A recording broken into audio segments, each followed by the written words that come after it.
Good morning and welcome to segment 15 of our Ask Zevy series. Wow, I can't believe we're up to segment 15. This week, that means 15 weeks, not missing a single week.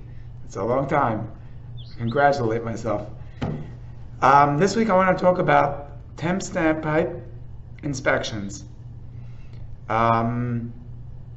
If you remember, I discussed in segment 6 that temp standpipe is something that's needed at the beginning of any large building. Large means anything above 75 feet in most cases. In New York City, the 5 boroughs, you build any building above 75 feet, it requires a temporary standpipe, which means that the building, since it's a large building, has a FDNY risk that there's going to be a fire, and therefore you need to have something called a standpipe to bring water all the way to the top of the building.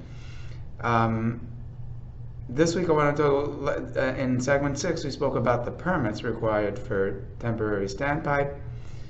This week I want to talk about the inspections, and there are 2 parts. I want to talk about one part this week. We'll see if we have time for the second one.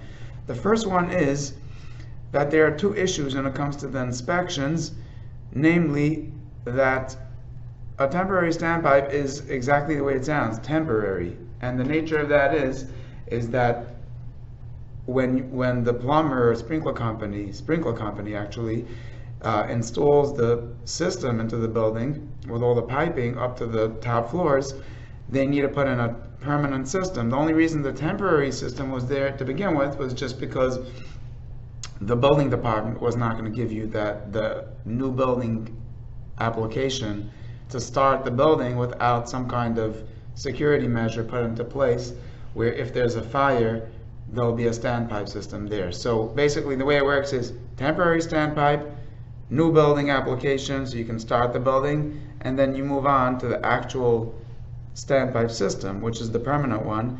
And then when you do that, the original one gets canceled out, capped off, and disregarded, and you use the new one.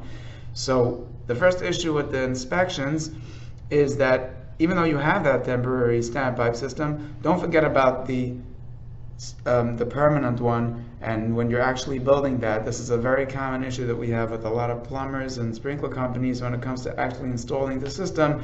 They're like, hey, I need to pull a permit ASAP, I needed it last week, and they can't rely on the temporary system because now they're building the permanent one. So make sure you have that built into your timeline when you're actually going to be building the permanent system to pull your sprinkler and standpipe permits.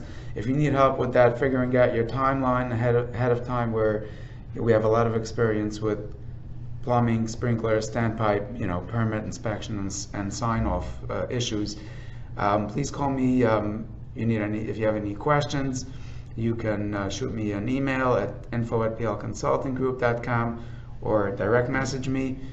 I'll be happy to help. Next week I want to talk about the inspections, the hydro inspections that are needed at 75 feet, 100 feet, etc. Have an incredible week.